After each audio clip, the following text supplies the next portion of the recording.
시청자 여러분 안녕하십니까? 이슈를 더 쉽게 풀어드리는 더 뉴스 시작합니다. 지진이 드문 곳이라고 할 수 있는 충남 봉주에서 이틀 전에 규모 3.4 지진이 발생하면서 걱정하는 분들 많으실 텐데요. 어떤 지진이었는지 자세히 분석해드리겠습니다. 또 어제 올가을 첫 중국발 스모우가 발생했죠. 스모우 전망도 살펴보겠습니다. 남현희 씨의 재혼 상대 전청조 씨의 사기 행각이 계속 드러나면서 충격을 주고 있습니다. 유아인에서 이선균까지 연예계 마약 파문도 계속 확산하고 있는데요. 이수정 교수와 함께 짚어보겠습니다. 먼저 오늘의 주요 뉴스부터 보시겠습니다. 이스라엘 군은 하마스 정보당국 2인자를 제거했다며 당분간 가자 지구에 대한 지상 기습을 계속하겠다고 예고했습니다. 하마스는 이스라엘의 공습으로 이스라엘인 인질 50명이 숨졌다고 주장했습니다. 인선을 마무리한 국민의힘 혁신위원회가 잠시 뒤에 첫 회의를 열고 60일간의 활동 계획을 논의합니다. 민주당 이재명 대표는 공석이던 지명직 최고위원회 박정현 전 대전시 대덕구청장을, 정책위 의장에는 삼선의 이계호 의원을 임명했습니다. 오늘 아침 경기도 파주에서 훈련 중이던 군인이 군용차에서 뛰어내려 시민에게 흉기를 휘둘렀습니다. 이를 제압하는 과정에서 시민 한 명이 다쳤고 돌발 상황을 피하려던 찻길이 부딪히는 교통사고가 났습니다. 미국이 고금리 속에도 지난 3분기 경제 성장률이 4.9%로 높게 발표되자 금융시장에서는 고금리 정책이 장기화할 거란 분석이 나왔습니다. 미국 증시는 기업 실적에 대한 우려까지 겹치며 모두 하락했습니다. 국민연금 개혁안을 준비해온 정부가 잠시 뒤 2시에 최종안을 발표합니다. 정부 개혁안은 다음 주 국회에 제출돼 국민연금특위에서 본격 논의하게 됩니다. 가수 지드래곤 권지용 씨가 수사에 성실히 임하겠다면서도 자신은 마약을 투약한 적이 없다며 의혹을 전면 부인했습니다. 경찰은 이르면 다음 주 권 씨와 이선균 씨를 소환 조사할 계획입니다. 네, 먼저 국회로 가보겠습니다. 어제 혁신위원 인선까지 모두 마무리했죠. 국민의힘 인요한 혁신위원회가 오늘 첫 회의를 열고 향후 활동 방향을 논의합니다. 민주당 이재명 대표는 공석이던 지명직 최고위원과 정책위 의장을 새로 임명했는데 지역 안배와 당내 통합을 고려했다고 밝혔습니다. 국회 취재기자 연결합니다. 김경수 기자. 네, 국회입니다. 네, 보궐선거 패배 이후 당 쇄신을 위해서 국민의힘이 띄운 혁신위원회, 오늘부터 본격 활동에 들어가는 거죠? 네, 인요한 위원장이 이끄는 혁신위는 오늘 오후 2시 반 국민의힘 중앙당사에서 첫 회의를 엽니다. 어제 발표된 혁신위원들에게 임명장을 수여하고 상견례를 하는 자리인데요. 앞으로 60일 동안 어떻게 활동할지 구체적인 방향도 논의될 것으로 보입니다. 인 위원장이 어떤 쇄신 메시지를 낼지도 관심인데 혁신위를 바라보는 당내 시선은 엇갈리고 있습니다. 앞서 혁신위원 제안을 고사했다고 밝힌 비윤계 천하람 순천갑 당협위원장은 혁신위가 실질적인 성과를 내긴 어려울 거라고 전망했는데 직접 들어보시죠. 김 전 대표 체제 자체가 좀 수직적 당정 관계, 좀 뭐랄까요, 당무에 대한 대통령실의 과도한 개입, 그걸 상징하는 체제이기 때문에 이 체제를 끝내지 않고서는 혁신위가 국민들의 주목을 받기도 어렵고 유의미한 성과를 내기도 쉽지 않을 거다. 반면 민심 변화에 민감한 수도권 인사들이 혁신위에 다수 포함된 건 의미가 있다며 앞으로 나올 혁신안을 기대해 봐야 한다는 목소리도 당 지도부에서 나오고 있습니다. 지역이 가장 우선되는 기준이 아니었겠나, 저는 그렇게 보고 있습니다. 그런 관점에서 수도권에서 여러 가지 상황을 볼 때 재선 의원님들 중에 선택할 수밖에 없었고. 네, 이번엔 민주당 소식 짚어보죠. 박정현 전 대전 대덕구청장이 최고위원으로, 그리고 이계호 의원이 정책위 의장으로 새로 임명됐네요. 네, 민주당 권칠승 수석 대변인은 이재명 대표가 앞서 송갑석 의원 사퇴로 공석이었던 지명직 최고위원에 박정현 전 대전 대덕구청장을 임명했다고 밝혔습니다. 박신임 최고위원은 대전에서 초중고와 대학을 나온 대표적인 충청의 여성 정치인이라는 게 민주당 설명입니다. 또 앞서 원내대표 경선 참여로 사의를 밝힌 김민석 정책위의장 후임으로는 삼선 이계호 의원이 임명됐습니다. 민주당은 이 의원이 농림수산식품부 장관을 지낸 대표적인 정책 통일하며 총선 정책을 만들 적임자라고 소개했습니다. 민주당은 충청 출신 최고위원과 호남 출신 정책위의장을 임명한 이번 인선은 지역 안배와 당내 통합을 위한 이재명 대표의 의중이 반영됐다고 밝혔습니다. 충청 지역의 대표적인 여성 의원, 여성 정치인이라고 하는 관점에서 봐주시기 바랍니다. 이계호 신임 정책위 의장 같은 경우에는 지난 대통령 후보 경선 때 이낙연 후보를 지지했던 분이시죠. 뭐 그런 관점에서 본다면 상편책이라고 보는 게. 다만 친명계로 분류되는 박정현 최고위원은 내년 총선 때 비명계 박영순 의원 지역구에 출마하겠다는 의사를 밝힌 상태인데요. 그래서 이번 인선이 당내 갈등 소지가 있다는 우려도 있었는데 이와 관련해 이 대표는 이런 반응을 보였습니다. 박정현 구청장 임명 관련해서 비명계에서 좀 비판의 목소리가 많았는데 좀 그대로 진행하신 배경은 어떻게 될까요? 글쎄 그분이 왜 비판 대상이 되는지 잘 모르겠네요. 의결권이 있는 최고위원 비명계 줬어야 됐다는 지적이 있는데 어떻게 생각하세요? 그분이 친명입니까? 저도 잘 모르겠는데.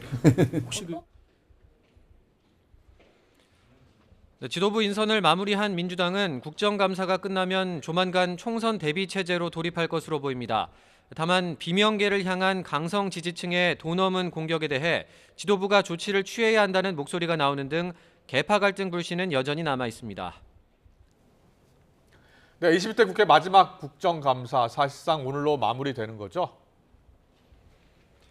네, 운영위와 정보위, 여가위 등 겸임 상임위 3곳을 제외한 나머지 국회 상임위에선 오늘로 국정감사가 막을 내립니다.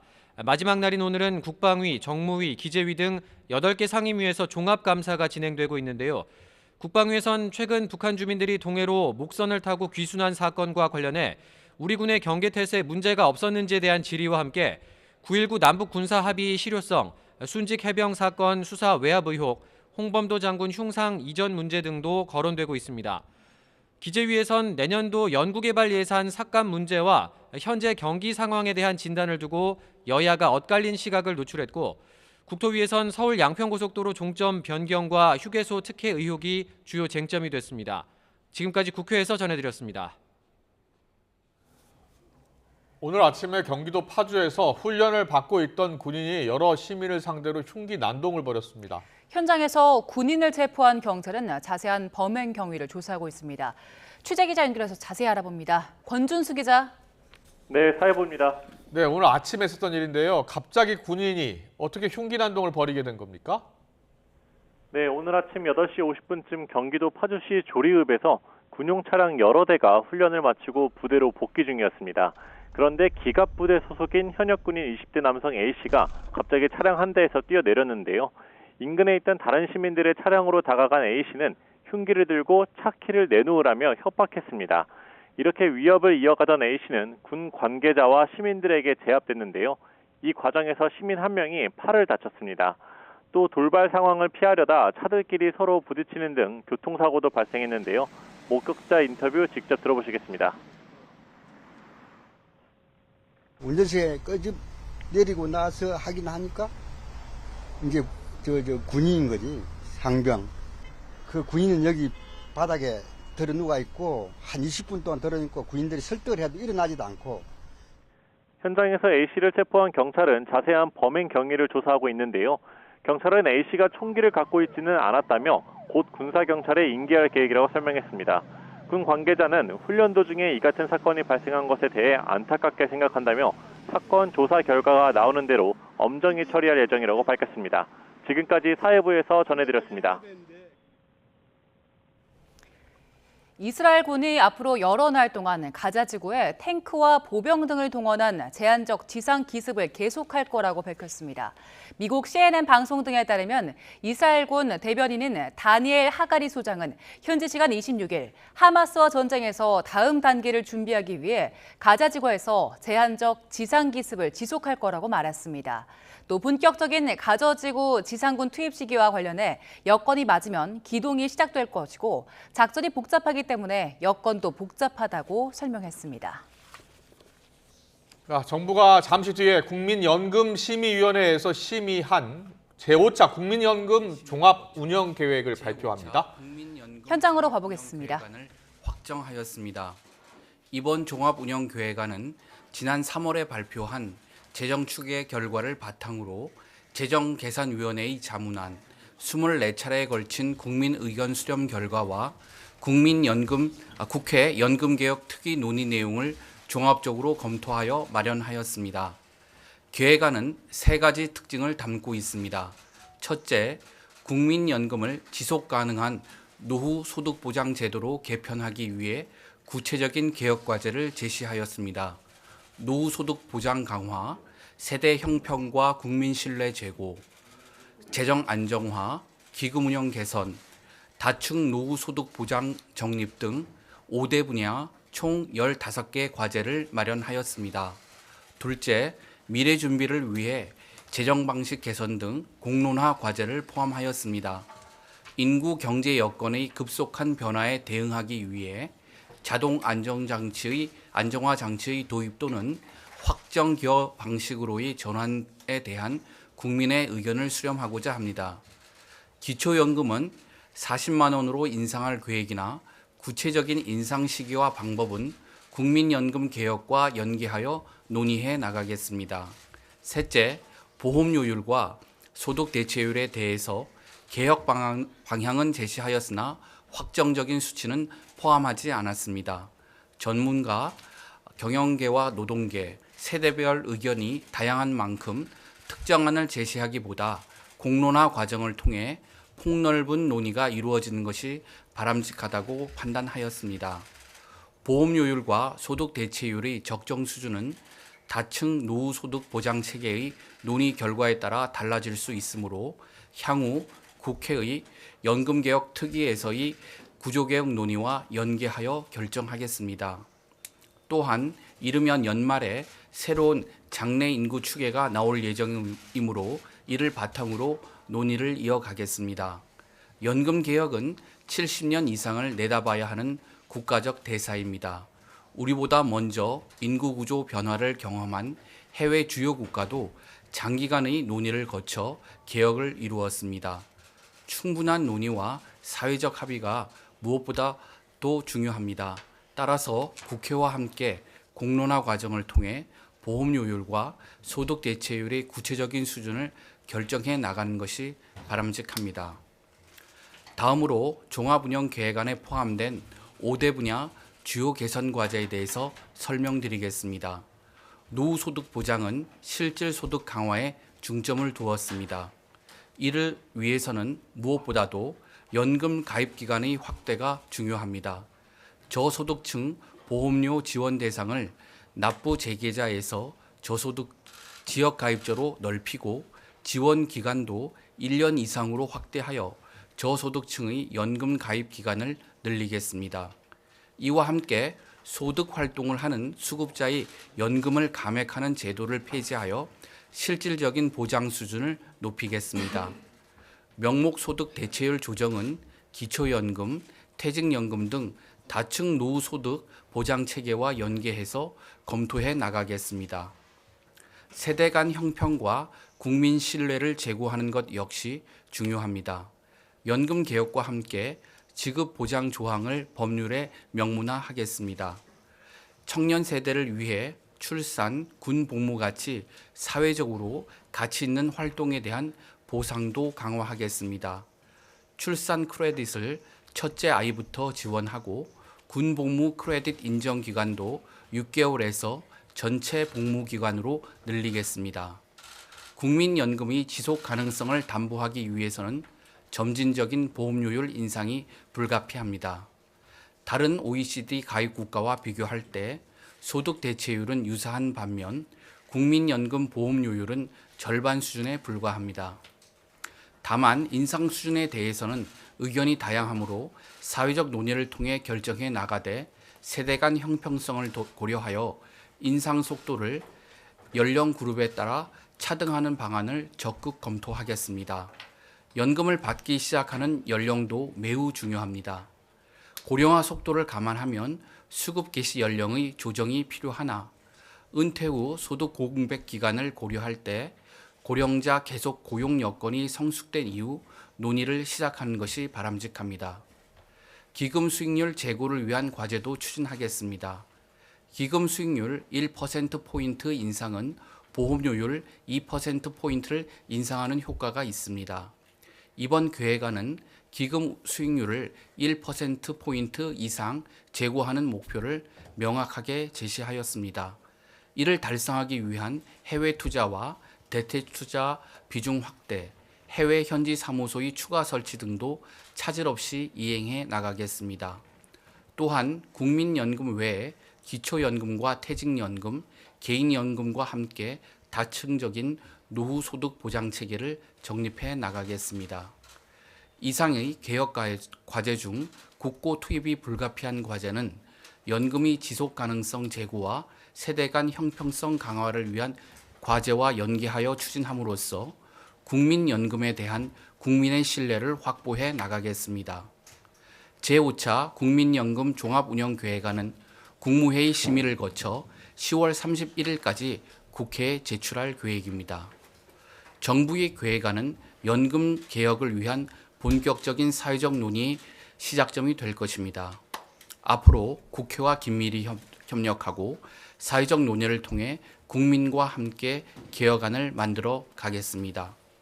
정부는 임기 내에 연금 개혁에 관한 사회적 합의를 이룰 수 있도록 최선을 다하겠습니다. 국민 여러분들께서도 연금 개혁에 대한 지속적인 관심과 적극적인 참여를 부탁드립니다. 감사합니다. 지금부터 질의응답을 시작하겠습니다. 네, 조경 장관의 발표 내용 들으셨습니다. 국민연금 개혁안이 바로 나온 것은 아닙니다. 2055년이면 바닥이 날 것이다라는 우려가 있었죠. 이 국민연금 종합운영계획안만 지금 발표를 했고요. 구체적인 수치는 나온 게 아닙니다. 사회적 논의를 좀 더 거치겠다는 것이고요. 인구 경제 변화 대응 위해서 재정 방식을 개선하겠다, 의견 수렴하겠다. 다만 기초연금은 40만 원으로 인상할 계획이다. 여기까지만 나왔습니다. 예, 그렇습니다. 그래서 이 종합운영계획안을 국무회의의 심의를 거쳐서 31일까지, 10월 31일까지 국회에 제출하기로 했다고 밝혔는데요. 예. 각계의 의견이 다양하기 때문에 공론화 과정이 필요하고 폭넓은 논의가 바람직하다고 밝혔습니다. 저희가 자세한 소식은 정리해서 다시 전해드리겠습니다. 네, 계속해서 다음 소식 전해드리겠습니다. 미국이 활발한 내수 소비에 힘입어서 지난달 3분기 다시 4.9%의 깜짝 성장을 기록했습니다. 전문가들은 미 연방준비제도가 금리를 높은 수준으로 이어갈 가능성이 크다고 전망했습니다. 김선희 기자의 보도입니다. 지속적인 고금리 속에서도 미국 경제 성장률이 큰 폭으로 확대된 것으로 나타났습니다. 3분기 국내 총생산 증가율이 4.9%로 전문가 기대를 웃도는 깜짝 성장입니다. 지난 2분기와 비교해 2배 이상 올랐고 코로나 기저효과로 7% 성장을 보였던 2021년 4분기 이후 가장 높은 수치입니다. 물가가 많이 오르고 금리도 높았지만 여름 휴가철에 소비가 많이 늘어난 덕분입니다. I'm heading to Rome, Italy, for a family trip over Memorial Day, which was planned for 2 years ago during COVID, and we're finally getting out there. 전문가들은 팬데믹으로 3년간 못 해왔던 여행과 문화 소비가 늘어나며 개인 지출이 크게 증가한 것으로 보고 있습니다. 월가에서는 인기 팝스타 테일러 스위프트와 비욘세의 순회 공연, 영화 바비와 오펜하이머 열풍 등이 소비를 끌어올렸다고 분석했습니다. 그러나 전문가들은 연말과 내년 상반기에는 미국의 성장세가 둔화될 것으로 보고 있습니다. 물가 상승률이 여전히 높게 유지되는 데다 고금리가 오랫동안 계속되면 소비가 줄어들 수밖에 없기 때문입니다. 더욱이 우크라이나 전쟁에 이어 하마스와 이스라엘의 충돌로 중동 지역 변수까지 생겨 물가 상승을 끌어올릴 가능성도 있습니다. Geopolitical tensions are highly elevated and pose important risks to global economic activity. The Fed is to monitor these developments for their economic implications, which remain highly uncertain. 미 언론들은 다음 달 통화정책회의에서 기준금리를 동결할 거라고 전망하고 있습니다. 고금리 속에서도 미국 경제가 여전히 탄탄한 성장세를 보이며 미국의 고금리 정책이 장기화할 것이란 예상이 나오고 있습니다. YTN 김선희입니다.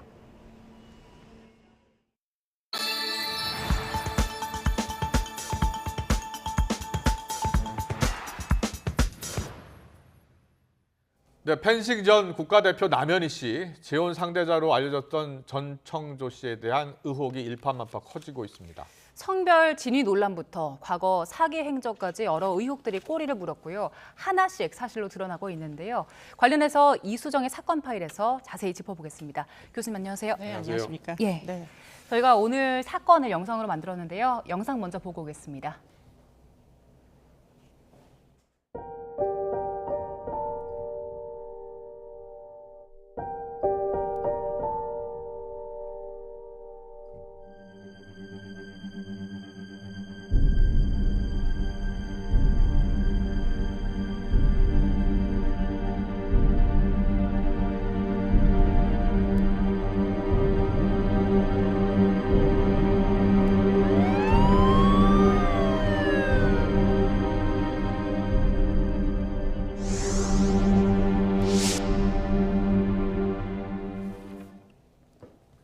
네, 어떻게 이런 일이 일어날 수가 있지?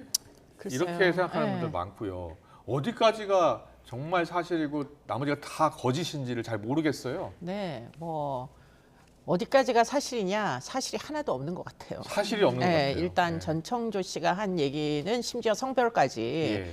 사실은 진실이 아닌 이야기를 하고 돌아다녔고 그럼에 있어서 이제 본인의 성 정체성 어떻게 보면 좀 프라이버시라서 사람들이 이렇게 정확하게 막 캐 묻기가 어렵잖아요. 예. 그런 것까지 이용을 할 정도로 지금 아주 사기 수법이 웬만한 사람들의 사기 수법하고도 훨씬 더 진전된 상태로 그래서 굉장히 많은 사람들이 기망을 당했다 이렇게 이제 보이고요. 예. 심지어는 이제 남현희 씨 같은 경우에는 지금 그와 이제 임신까지 했다는 식의 그런 뭐 기망을 이제 당할 정도로 아주 치밀하게 사람을 한번 물면 피해자로 이제 낚아채면은 뭐 이렇게 도대체가 뭐 다른 생각을 하지 못하게 수단과 방법을 가리지 수단과 않고. 방법을 안 가리고 뭐 사람을 속여서 금전을 편취한 이런 이제 전력자입니다. 네. 남현희 씨가 결혼 상대로 발표할 정도의 가까운 사이였는데 네. 지금 경찰 조사에서 남현희 씨가 전청조 씨에 대해서 더는 연락하지 않았으면 좋겠다 이렇게 진술을 한 걸로 알려졌더라고요. 네. 지금 남현희 씨의 심리 상태는 어떨까요?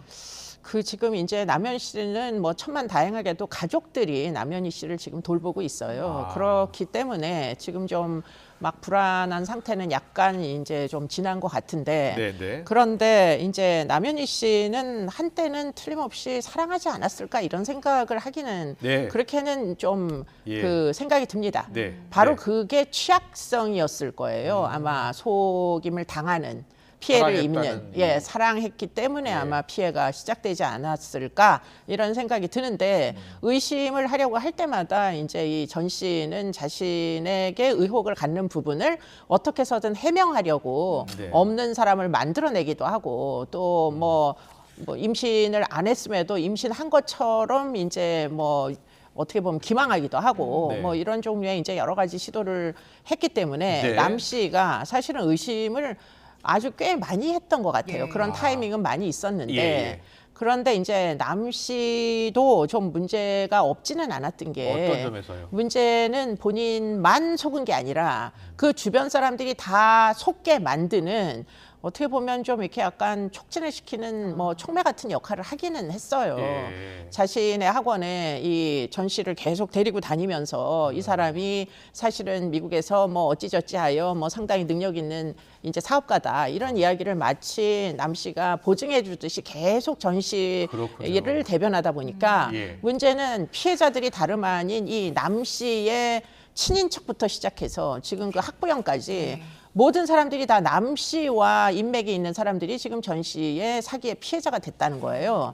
그렇기 때문에 그 피해자 입장에서들 보면 남 씨를 탓할 수밖에 없습니다. 당신이 믿을 만한 사람이라고 했으니까 내가 투자하지 않았냐. 그런데 사실은 알고 보니까 전 씨가 사기꾼인데 그것도 전과가 그냥 수두룩한 심지어는 성별까지 속인 그런 이제 사기꾼인데 남 씨는 지금 본인도 피해자라고 지금 얘기를 하고 있으니까 책임을 질 수 없다는 얘기잖아요. 그렇기 때문에 이제 아마도 이 나머지 피해자들이 남 씨에 대하여 뭐 여러 가지 어려운 이제 송사를 제기할 가능성이 굉장히 높아 보여요, 이 사건은. 이게 뭐 고전적인 수법이라고 하더라고요. 어제 변호사분께서는. 그런데 이 사람이 이렇게 해도 속을 수 있을까 이런 생각도 들거든요. 뭐 혼인빙자 사기는 아주 올드한 그런 사기 수법이죠. 뭐 남자가 마치 결혼할 것처럼 여성을 속여서 돈을 편취한다거나 또는 여성이 뭐 이제 남자에게 같이 살아줄 것처럼 하여 생활비 등등을 이제 다 편취한다거나. 네. 근데 문제는 이 이제 전 씨는 남자도 아니고 여자도 아니고 남자였다가 여자였기도 하고 피해자가 성별이 뭐 남자 피해자도 있고 여자 피해자도 있고 남자 피해자에게는 본인이 임신을 했다고 얘기하기도 하고 또 이제 이 남현희 씨에게는 남현희 씨가 임신을 했다고 얘기하기도 하고 그러니까 정말 수법이라는 게 이게 지금 합리적인 어떤 테두리 내에서 사고를 하는 사람이 맞나 하는 게 이제 의심이 될 정도로 터무니없이 계속되는 거짓말에 거짓말을 연속하거든요.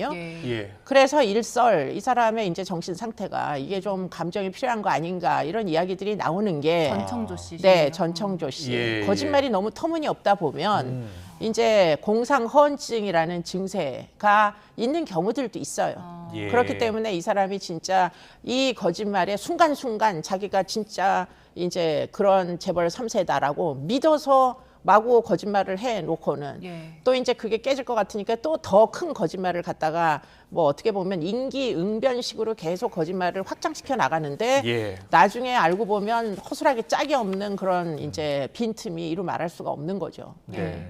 지금 전청조 씨가 교수님께서 말씀해 주셨듯이 성별을 계속 바꿔왔잖아요. 남현희 씨한테는 이제 네가 임신을 했다, 당신이 임신을 했다라고 하면서 그걸 속였는데 사실 그 남현희 씨도 여러 번 의심을 하긴 했다고 하더라고요. 그런데 결국에는 이제 전청조 씨의 말을 믿은 건데 성전환을 했음에도 불구하고 임신이 가능하다는 걸 믿은 건 이게 남현희 씨가 가스라이팅을 당한 건가? 이 정도의 생각도 들더라고요. 그렇죠. 이제 상식적으로 보면 아무리 성전환 수술을 해서 남자가 되었다손 치더라도 지금 그게 확인이 된 겁니까? 성전환 수술을 했다는 본인은 이제 그렇게 주장을 하고 있기 때문에 이거를 뭐 해외에서 만약에 수술을 했다고 하면 사실 확인할 길이 없어요. 어디까지 확인을 할 수 있을지 모르겠어요. 주민등록증도 2개였다면서요. 네, 1로 시작하고 2로 주민등록증이 시작하고. 그렇습니다. 물론 뭐 지금 진짜 주민등록증 경찰에서 확인된 바에 따르면 뒷자리가 2로 시작하는데 여성. 네, 1로 시작하는 주민등록증도 있었다. 남현희 씨에게 보여줬다. 이렇게 지금 이야기를 하고 있거든요. 1로 시작하는 주민등록증을 보여주면서 나는 성전환 수술을 해서 성별까지 바뀐 사람이다. 그러니 우리가 이제 부부로서의 연을 충분히 맺을 수 있다. 그리고는 임신을 속이려면 임신이 필요한 어떤 뭐 신체적인 어떤 접촉을 아마 했을 거예요. 그렇기 때문에 아마 남현희 씨는 그와 같은 성관계를 통해 가지고 임신을 영락없이 했다고 믿을 만큼의 어떤 뭐 거짓말에 거짓말을 이어갔던 걸로 보이는데 그럼에 있어서 우리가 아마도 의심을 했을 때 사용했던 건 임신 테스트기를 가지고 우리가 보통 비공식적으로 집에서 다 이제 테스트를 해보잖아요. 임신 초기에. 그런데 그 임신 초기에 테스트기로 테스트를 여러 번 했는데 그것도 전 씨가 이제 준비를 해서 줬는데 전부 2줄이 나왔다는 거예요. 그러면 영락 없이 이제 임신이니까 임신을 확실하게 믿고서는 결국은 10월 달에 이제 이거를 발표를 하겠다는 게 아마 남 씨의 계획이었던 것 같아요. 그래서 뭐 인터뷰도 하고 뭐 언론사에 굉장히 그래서 알려진 거죠. 네, 그래서 결혼을 영락 없이 결혼을 해야 된다. 왜냐하면 나는 임신을 했기 때문에 이렇게 믿었던 것 같은데 그런 과정이 사실은 굳이 가스라이팅이라고 보자면 그렇게도 정의할 수가 있을 정도로 사실은 치밀하기 짝이 없고 또 심지어 중간에 이제 임신을 했으니까 사실은 장래에 며느리감이 될 만한 그 시아버지 자리와 문자를 나눈 기록도 있어요. 그러니까 시아버지 가 될 사람이 실존하지가 않죠 지금. 네. 그런데 시아버지 자리가 될 사람을 어디서 섭외를 해가지고 와가지고 남 씨가 예. 지금 전 씨가 예. 그래서 남현희 씨와 문자를 나누게 했다는 거예요. 네, 그래서 네. 이 시아버지 될 분이 둘째잖아요. 남현희 씨 입장에서는 이 둘째의 복지, 장래를 걱정하면서 뭐 금전적으로 좀 이렇게 생활비를 보내겠다 이렇게 이제 호의를 표하기도 하고. 가짜 문자죠, 가짜 문자. 가짜 문자죠. 거짓말로 제3자를 그냥 고용을 해가지고 네. 문자를 보내게 한 거죠. 예. 그런데 나중에 알고 보니까 그 문자를 누가 보냈느냐.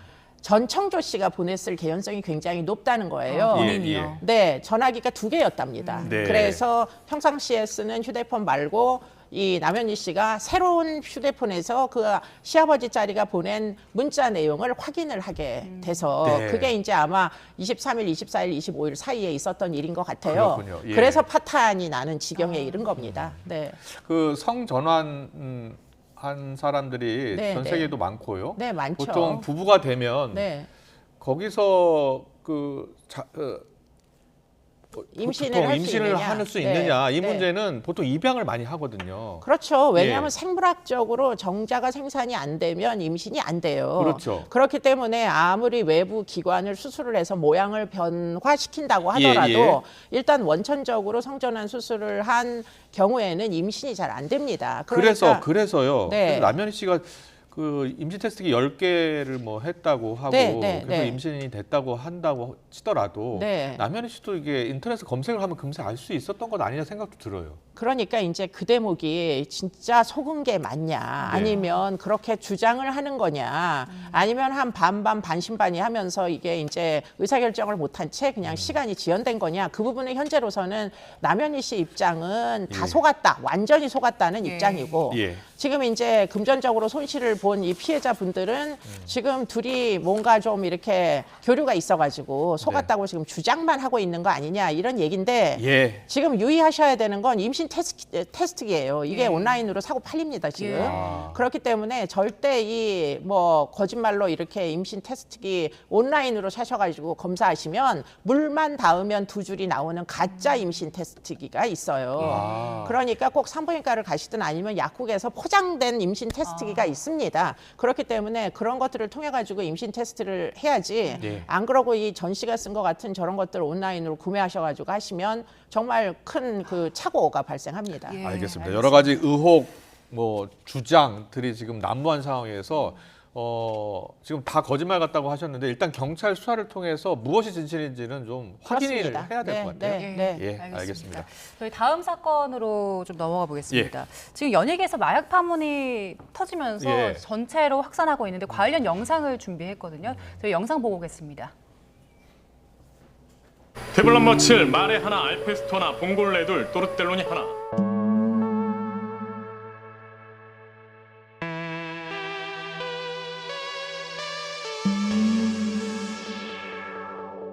영원한 건 절대 없어 결국엔 넌 변했지 이유도 없어 진심이 없어 사랑 같은 소리 따윈 집어쳐 오늘 밤은 빗나가게 내버려둬 어차피 난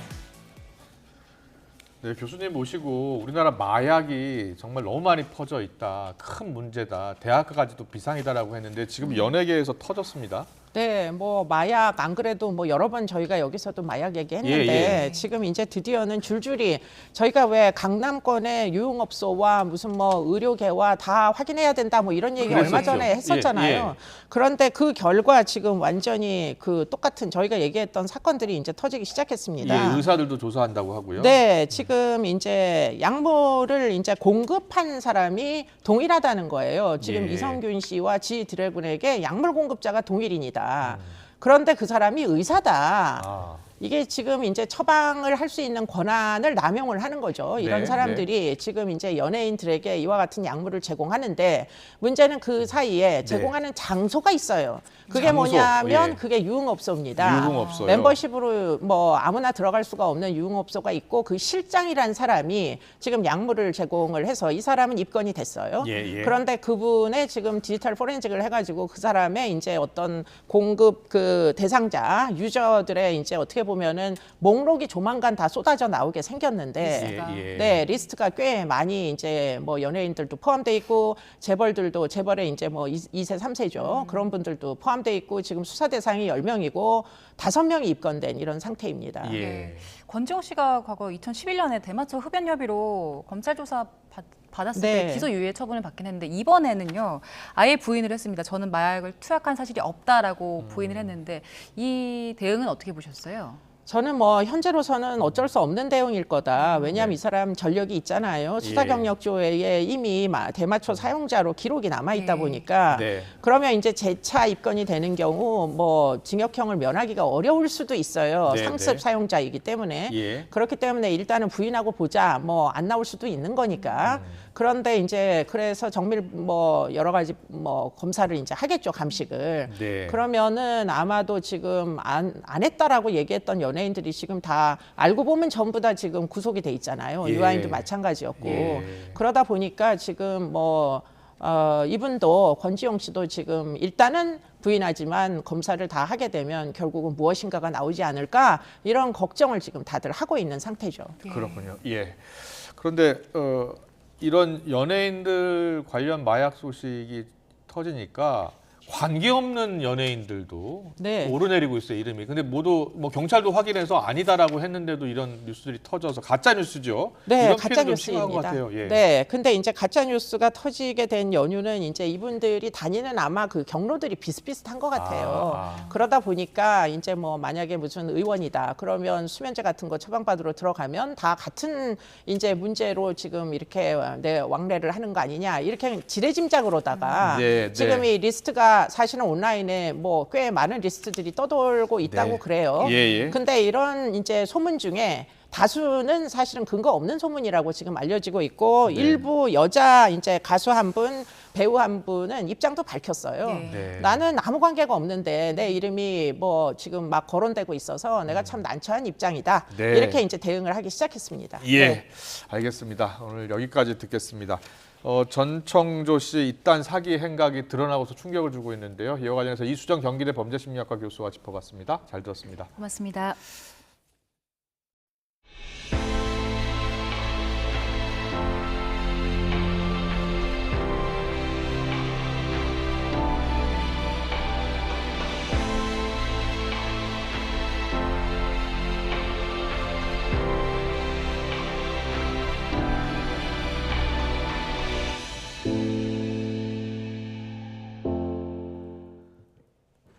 네, 159명. 서울 이태원 한 복판에서 목숨을 잃은 지 어느덧 1년이 흘렀습니다.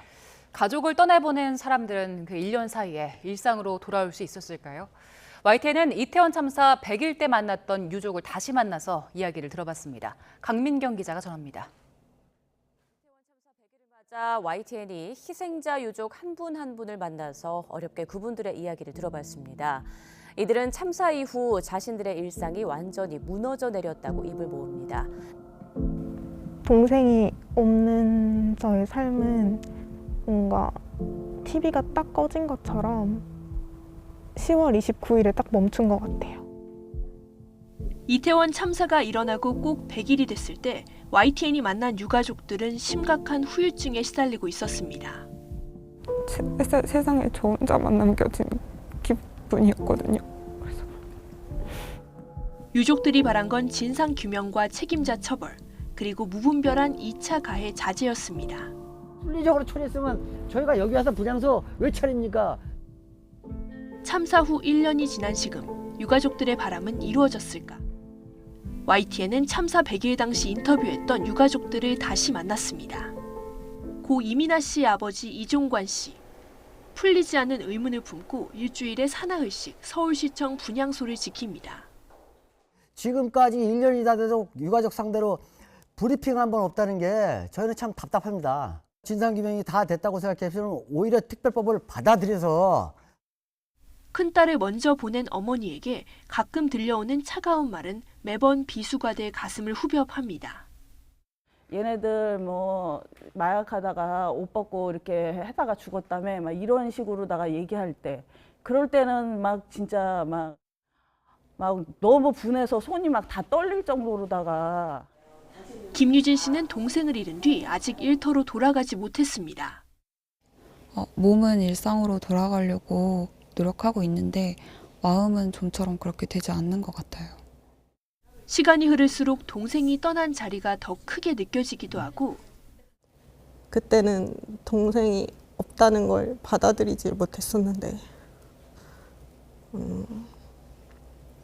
이제 진짜 동생이 없구나를 받아들인 것 같아서 그래서 사남매에서 졸지에 삼남매가 되며 삶의 의미를 잃은 언니도 있습니다.